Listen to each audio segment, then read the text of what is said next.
Good evening, and thank you so much for being a part of the Uganda Catholic Television.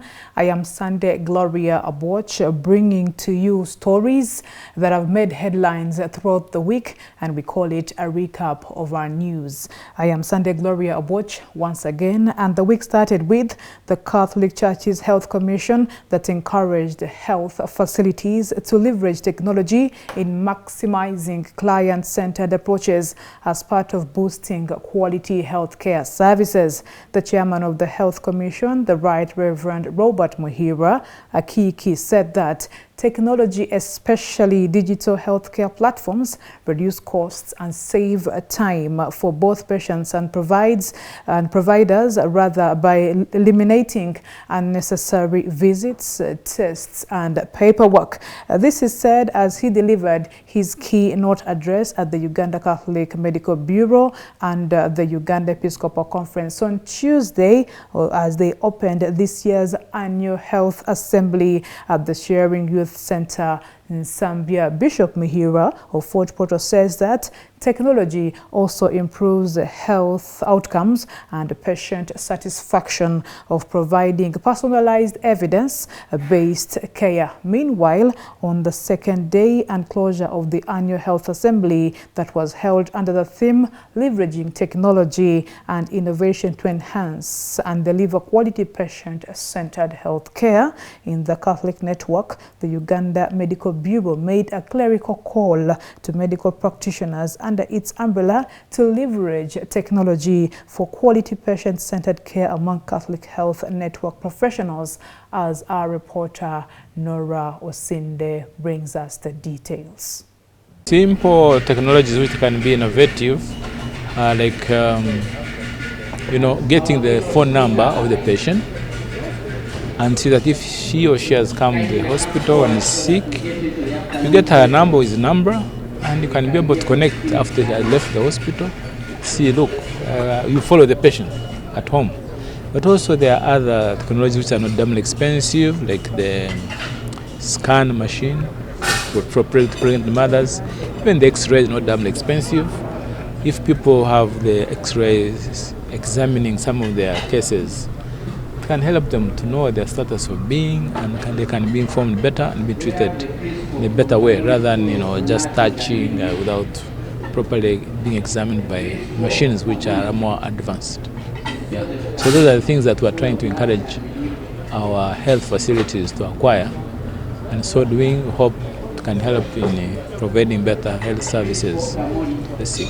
So there are a couple of technology platforms that we are looking at to leverage on to improve patient care. And among them is, for example, fixing appointments with patients with chronic diseases. It is just possible that you can use a technology gadget to fix an appointment and also to remind a patient of diabetes that your due date is next week and you will go to room 5. Now, that may not require a nurse having to follow up with you on a phone. It is just a technology, something that you can put in there. Now, in terms of patient care, we are looking at the mobile platforms, we are looking at the WhatsApp groups. We have had experiences within the Catholic Health Network where patients have groups, WhatsApp groups, and they are communicating and they are sharing content, they are sharing updates. And we think that as hospitals and health facilities, we need to leverage on this. We need to take advantage of these platforms where there are groups of patients with chronic diseases and working with them as such. So that is the kind of leveraging that we are talking about, but we think you can do more. We can do more than just simply having a group of diabetes patients in a WhatsApp group, sharing with them the latest and also telling them where to get the new drugs or whatever.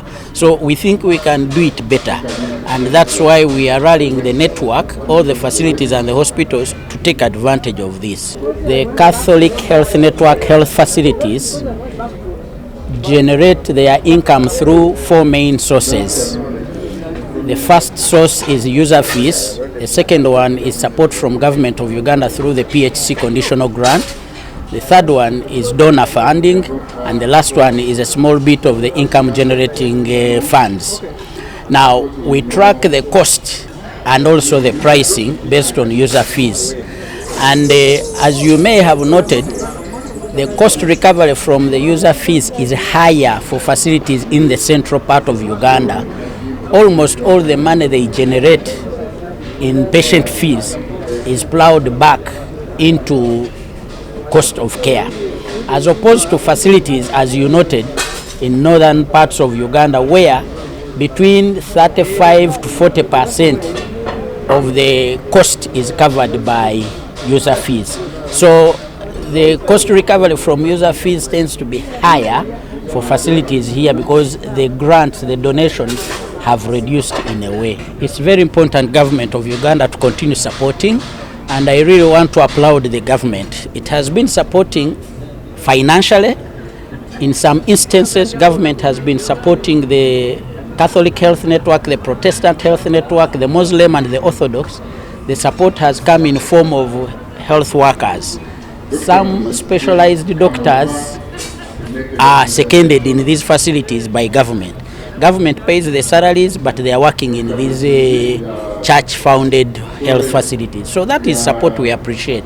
In some instances, government has given us ambulances, delivery beds, and some of the health facilities we also have construction. So it's very important that the government continues supporting us, partly because we subsidize the service delivery, and we think we can continue supporting. Uganda Catholic Medical Bureau was formed in 1934 under the auspice of the Uganda Episcopal Conference as its health department. Uganda Catholic Medical Bureau is the health office of the Roman Catholic Church in Uganda and the technical arm of the Health Commission of Uganda Episcopal Conference, carrying out its day-to-day operations. At the conclusion of this year's annual health assembly in Nsambya, under the theme Leveraging Technology and Innovation to Enhance and Deliver Quality Patient-Centered Healthcare in the Catholic Network, this was aimed at reaffirming solidarity of its members to provide an account of the performance of the Catholic health services in Uganda for the year just ended. Speaking at the conclusion of the Uganda Catholic Bureau Annual Health Assembly at Nsambya today, Dr. Sam Orach, the Executive Secretary, Uganda Catholic Medical Bureau, highlights the significance of a patient-centered health system. For years, we have provided health services to patients, but increasingly it is important that we involve patients in the understanding of the diseases that they have or the conditions for which we are treating them. And with that understanding, they should be involved in the process of making decisions on how they are managed, what they are treated with. And they need to understand even the treatment that they are getting. Being patient-centered also means that we provide services in a way that gives dignity and gives satisfaction to the patients. The processes should be easy, should be simple to understand, but also easy to follow. Should not provide huge burden on people. In other words, it creates efficiency in the way we provide the services. Technologies offer an opportunity to improve health outcomes, but this will only be fully tapped with stakeholders' engagement. Human-centered design technology can help center the patient experience, decrease the pressure of human care systems while improving both patients and the provider's experience. According to him, a human-centered approach in combination with the technology will help with the quality of professions for improvement of services to the patients. Technology is of various types. You can have mechanical technology, you can have medical technology, you can have communications technology. You can have technology in terms of the methods that we use to provide care. And that can improve the quality of what we do, can improve the speed of what we do. Dr. Julius Luchamzi, the Executive Director of Lubaga Hospital, as the technology is important to monitor the quality of service and the turnaround time in healthcare service delivery. Here, as he tells us more. Now, technology is at the center of everything, because with technology we are able to make the patient experience the best from the time that you walk into the hospital, you should be able to have a very efficient registration process, the way that you registered in the hospital, the way that your information on the previous visits is integrated and retrieved, so that I don't have to ask you again what are the diseases you're suffering from. It should be already there in the system. The way that you move across every service area in the hospital should be closely monitored, and we know this person has been at this point for 20 minutes. They should be there for 15 instead of 20. And of course, in the way that we do our operations, we have invested heavily in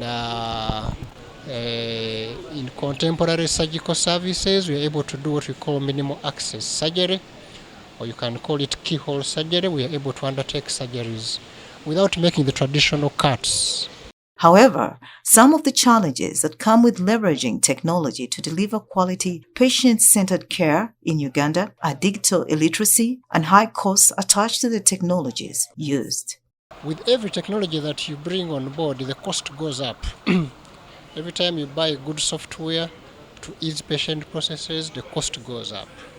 Every time you buy a machine that is high-tech, the cost of services go up.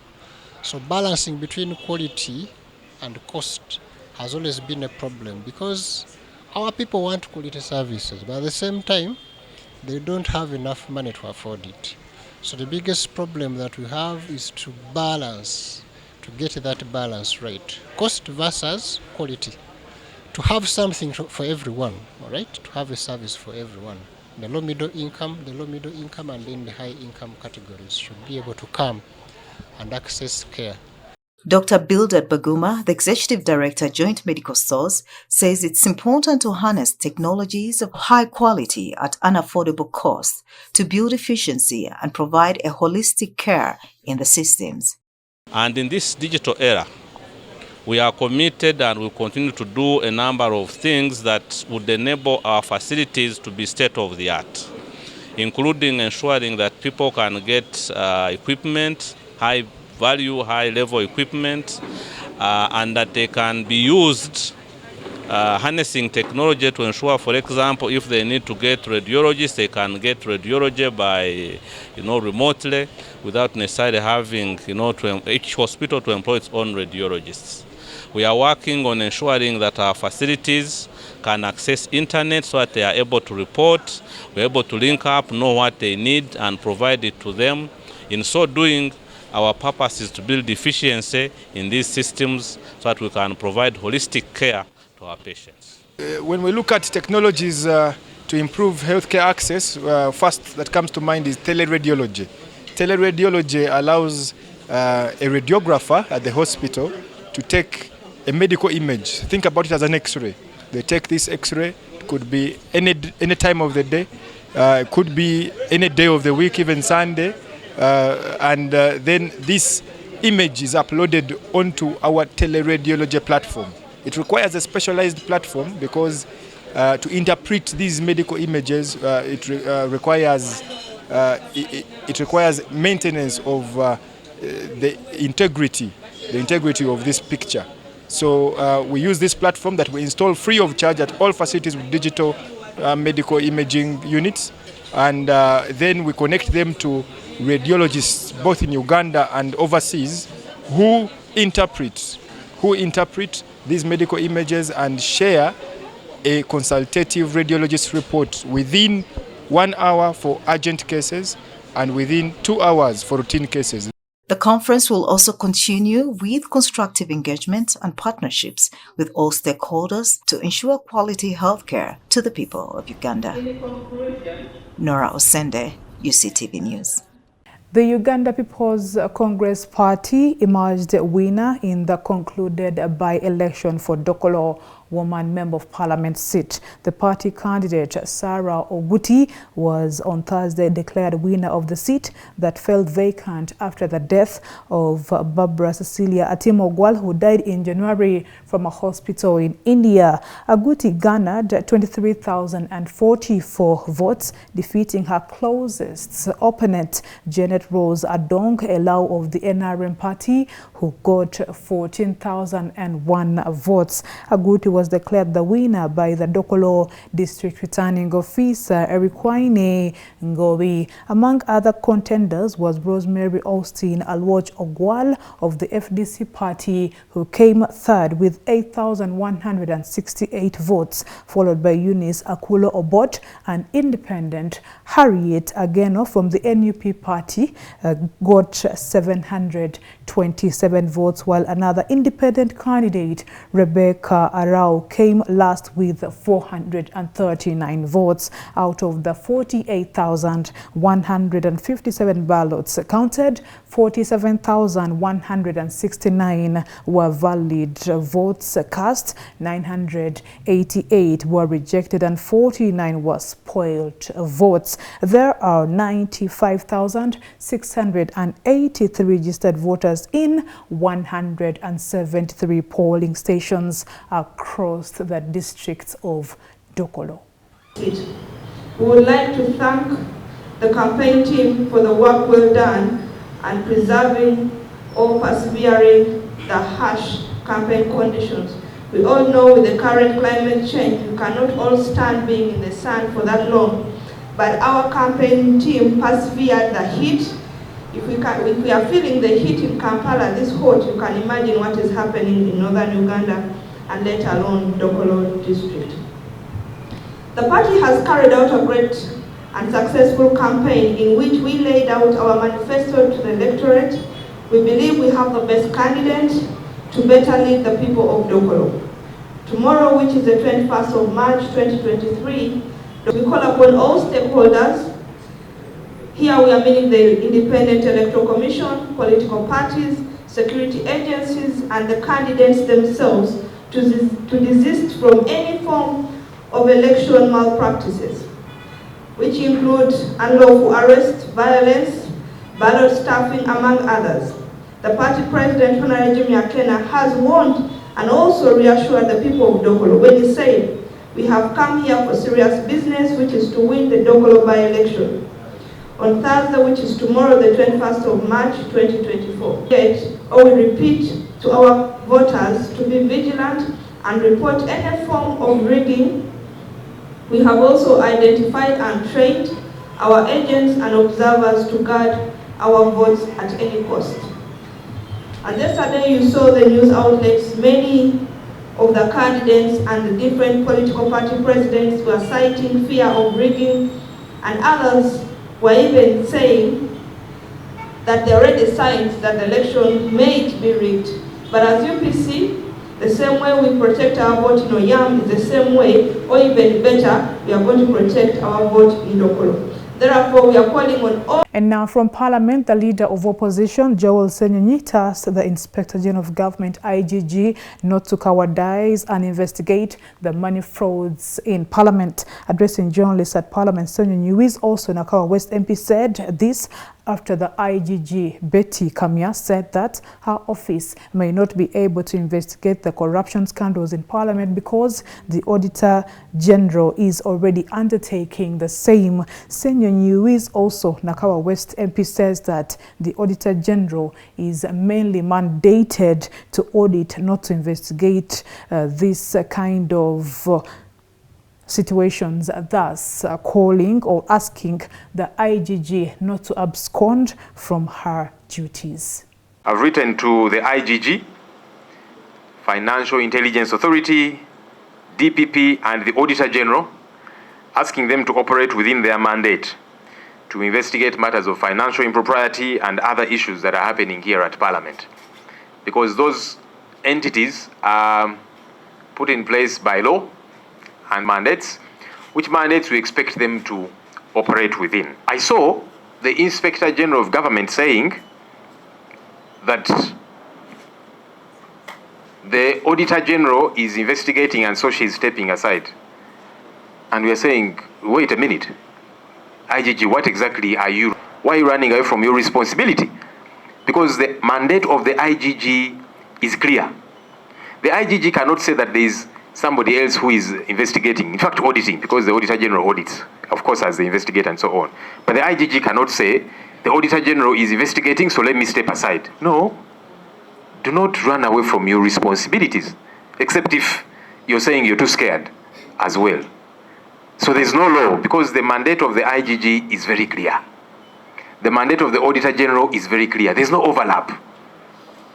So the IGG, there's no law that bars the IGG from investigating a matter just because somebody else is investigating. Because the IGG is an independent entity, statutory entity put in place by the IGG needs not to run away from her responsibility, which is very clear within the law. And the mandates are different. Besides, the Auditor General is an officer of Parliament. We understand that the Speaker asked the Auditor General to come and carry out an audit regarding these issues. We are not very convinced about that audit because, one, the Auditor General is an officer of Parliament. Number two, the Auditor General sent the same team that has been auditing Parliament all this while to carry out this special audit as well. They are conflicted. We don't expect them to come up with anything new. We don't expect them to say what we audited the other time was not proper, so we have found some new issues, yeah? And so I've also written to the Auditor General asking him, number one, to send a new team, not the one that has been auditing Parliament, which is what he sent.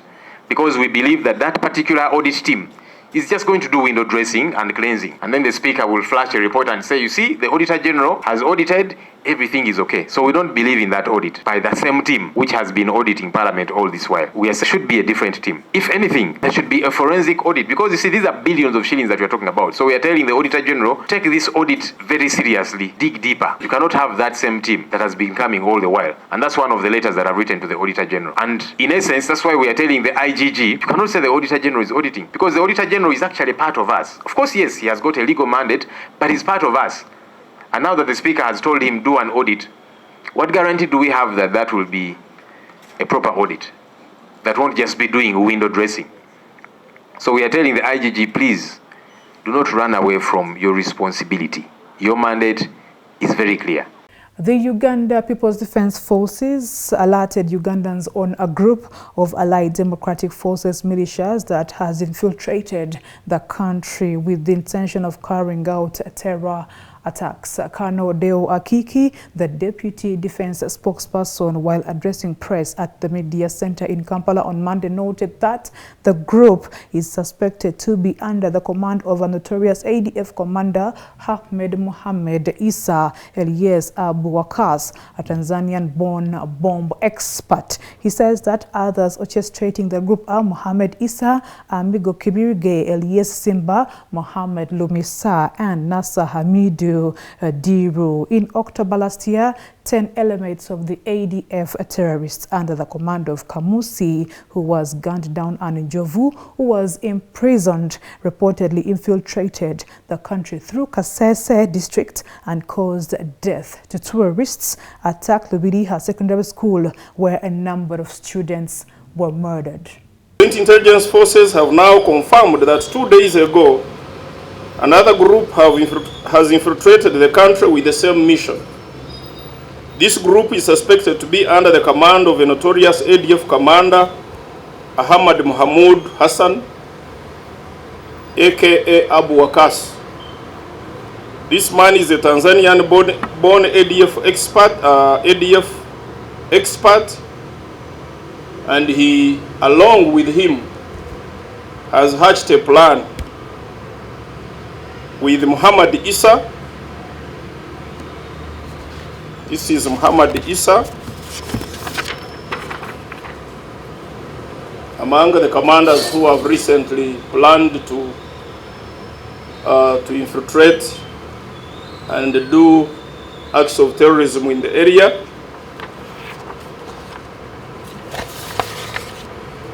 Amigo Kibirige, sometimes known as Simba, this is him, those who don't know him.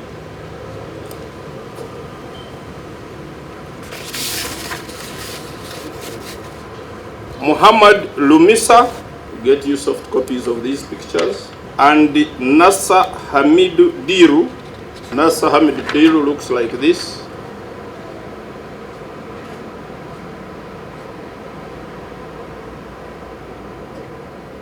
So these are the current planners of the current infiltration, and we suspect one of them to be already in the country. Other sister security agencies have been informed are on alert, and we will continue working together to protect Ugandans as we have always done.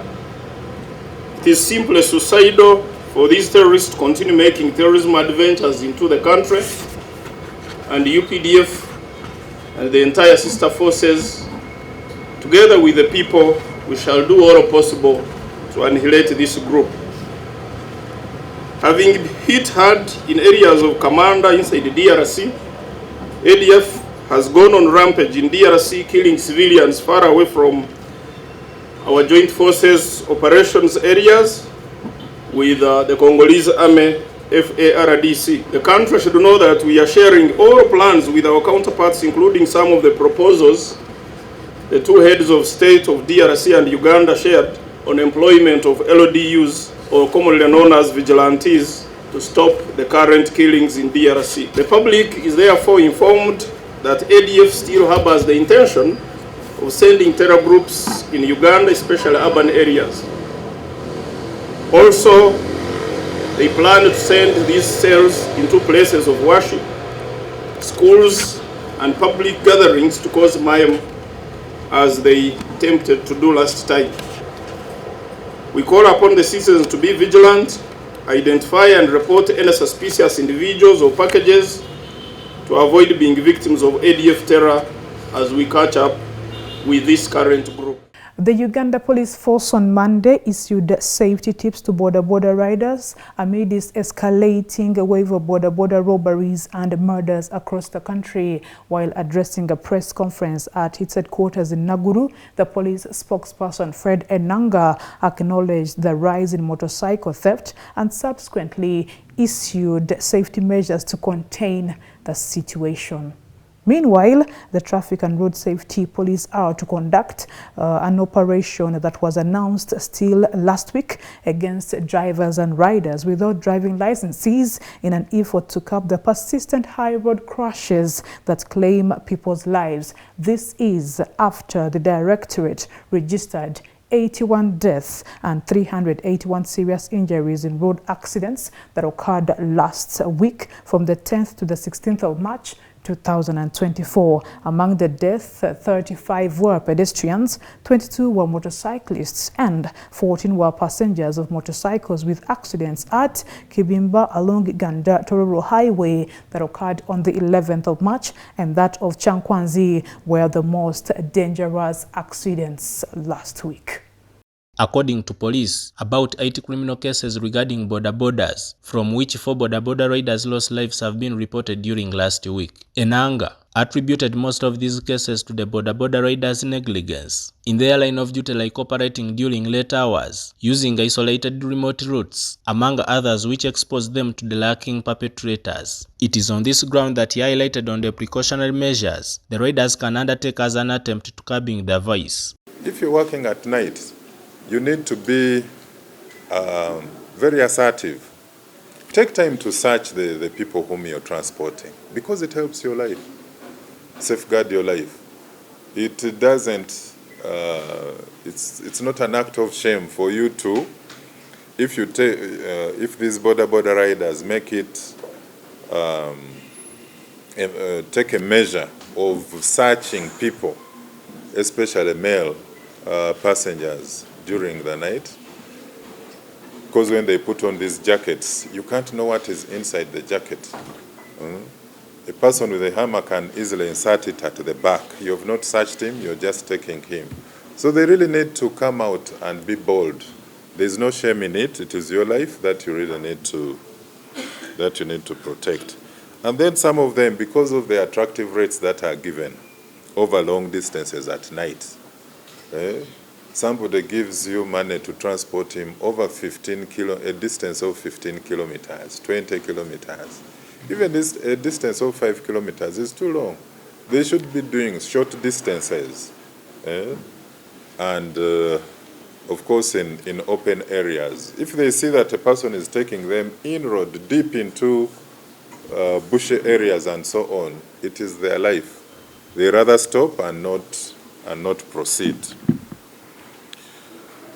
Installing audible alarms on motorcycles, having tracking devices can also help having immobilizing devices installed, whereby if a motorcycle is robbed and you have a device that immobilizes its movement, for instance, having fuel fuse cuts, kill switches and ignitions which prevent a motorcycle from starting unless that hidden switch or button is deactivated.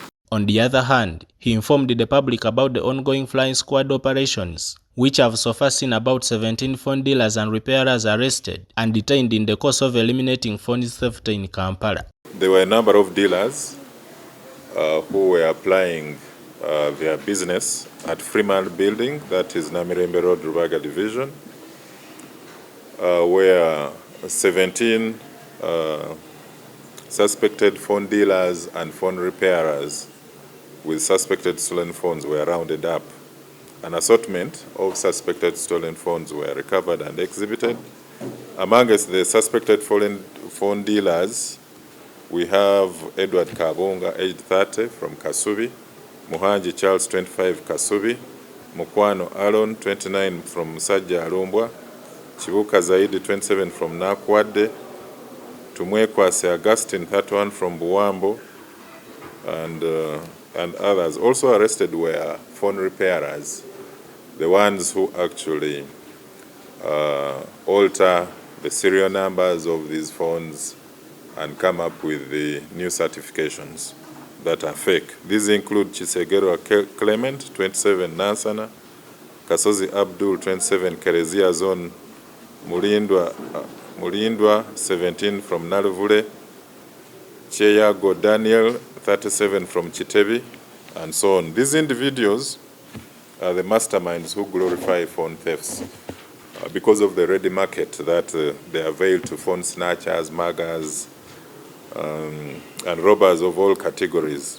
About the Ndiga clan head murder, Enanga informed the public that the Crime Intelligence Department has raised the cash reward of 10 million to 20 million Uganda shillings for anyone who provides substantial information that can lead to the arrest of the key suspect, Lujabo Satabula. The Directorate of CID has increased the reward offered for the arrest or credible information that can lead to the arrest of Lujabo Satabula from Uganda shillings 10 million to Uganda shillings 20 million. The sources obtained so far from the public have not yielded fruit. We also want to urge the suspect who is in hiding to turn himself in and defend himself. The longer he stays in hiding, the more guilty and desperate he becomes, and this could lead him into committing other crimes while aiding his escape or hideout. We are extremely confident that we are going to find him. Our teams of crime intelligence and CID are using all available tools. Joseph Kabali, Uctv News. Now, government is set to implement compulsory universal primary education come next financial year, 2024-2025. This was disclosed by the State Minister for Higher Education, Dr. John Chrysostom Moyingo, at the Uganda Media Center, confirming that 309 billion Uganda shillings has been budgeted to implement the project. He revealed all this ahead of the National Education Day that was to be celebrated on the 21st of March at Kololo Ceremonial Grounds under the theme Learning for the Lasting Peace, to also celebrate 27 years of universal primary education since its inception in 1997. Meanwhile, at Kololo Ceremonial Grounds, the State Minister for Primary Education, Joyce Moriko Kaduchu, expressed government's commitment in improving the quality of education offered to pupils after she had acknowledged the poor quality of education provided in government schools. Last month, the Ministry of Education and Sports requested for an additional 309.1 billion Uganda shillings to implement a compulsory universal primary and secondary education. The program is set to be implemented in a phased manner, starting with UP in the 2024-2025 financial year. According to Muyingo, the ministry has already acquired the 309.16 billion Uganda shillings to roll out a free and compulsory UPE by next year. Compulsory UPE is set to commence next year. Compulsory universal primary education is set to commence next year. And the capitation grant for primary learners, government has given us money to have that implemented. Over 300 billion Uganda shillings is planned to enable us to implement that compulsory universal primary education. And of course, capitation grant is going to be improved upon. For O-level learners, the capitation grant is 175,000 shillings per learner per year, while UPOLET is 270,000 shillings as capitation grant. Muyingo invited all Ugandans to join the government at Kololo Ceremonial Grounds on 21st of this month in celebrating the International Education Day 2024.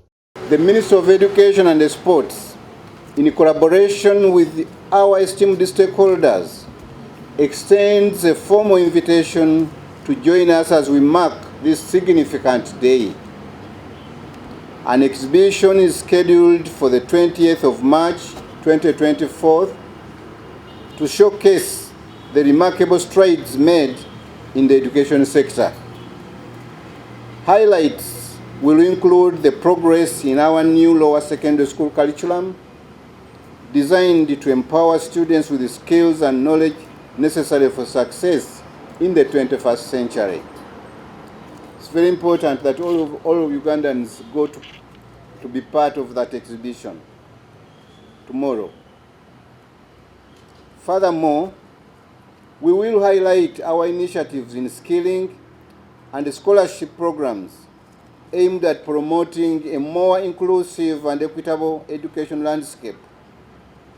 It's our steadfast belief that every Ugandan deserves access to quality education, and through these endeavors, we are diligently working to make this belief a reality. The Director for Basic Education in the Ministry of Education and Sports, Ismail Mulindwa, praised the newly instituted academic curriculum and as well urged Ugandans to embrace it. This curriculum is different from the old curriculum. How? This is a competence-based curriculum. The other curriculum was more of academic curriculum, but this one is competence-based. A child now is trained on certain specific competences. So in a subject which a candidate, student is taking, is developing competences. And if you have a sister or a child at home, look at these two students, the one under old curriculum and the one under the new curriculum. This one is now assertive, is very, very alert, is even in terms of reasoning, they are different. So they are developing their competences in terms of reading skills, in terms of manipulative skills. So there are quite a number. And again, there's a component which wasn't in the old curriculum. For example, in this curriculum, there's a project component. I want to believe many of you understand this. There's a project component. When it comes to 250, the students are moving now into projects. So every student is now doing something. Like we used to do the crafts, if you remember, those who are in evening hours, we used to do crafts, which we are missing for a certain period of time. But now we are going back. So each student is leaving school with at least a competence. Joseph Kabali, Uctv. And from our community story, as Uganda celebrated or as Uganda celebrates the Water and Environment Week, slum dwellers in Kampala are still grappling with access to clean water. With no proper sewage system in slum communities, water supply is insufficient but also highly contaminated, which poses a threat to high disease burden due to water sanitation.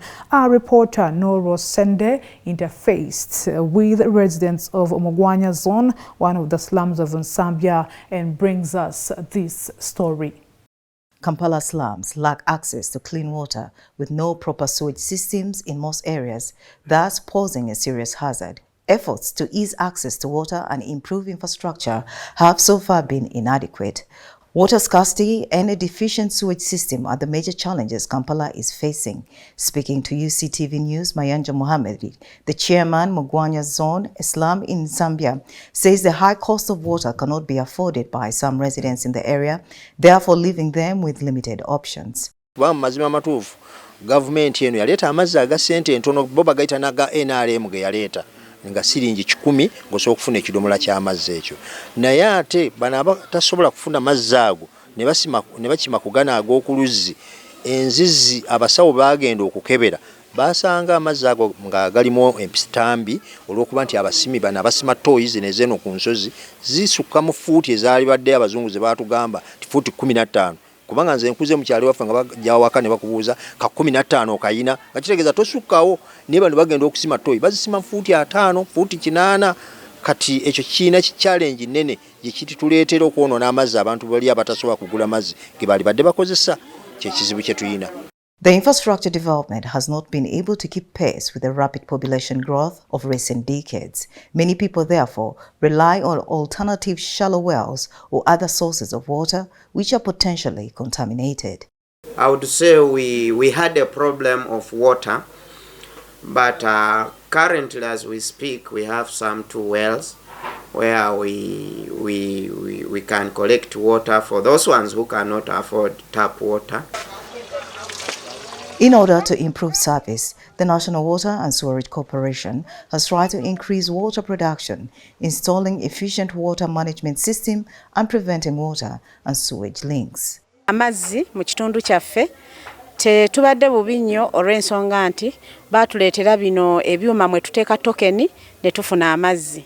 Osobola oteekako 2000 ne ziwemala weeks 2 abakozesa empola mpola. Waliwo n'enzizi wadde teziri mu mbeera nnungi basobola okugenda ne bajjako amazzi amatonotono agooza ko amazzi tetubadde bubi tubadde bulungiko. Nevagala Madina, a resident of the area, highlights some of the challenges that they face with the installation of the tapped water system in the area. Twafunamuko obuzibu olw'abantu abeeyita abagezi okutubba mita n'okutubba taapu ereeta amazzi. Ebuzibu twafunamuko mu buzibu bwa taapu nenga yo taapu yo nga yo terina buzibu etuyamba. Buzibu twafunamu obukabuka. Nevertheless, the existing infrastructure cannot meet the needs of the growing urban population. Inadequate hygiene practices and lack of access to sanitary facilities are making the matters worse. Many residents rely on poor maintained pit latrines, causing contamination for both surface and groundwater sources. Nora Osende, UCTV News. Very interesting there. Thank you so much, Nora Osende, for that community report. I am Sunday Gloria Aboch, and those are the stories that made headlines for our previous week. We look forward to bringing you more updating stories on what is happening or transpiring in and around us. Do stay tuned to the Uganda Catholic Television. I am Sunday Gloria Aboch. A blessed week ahead of you.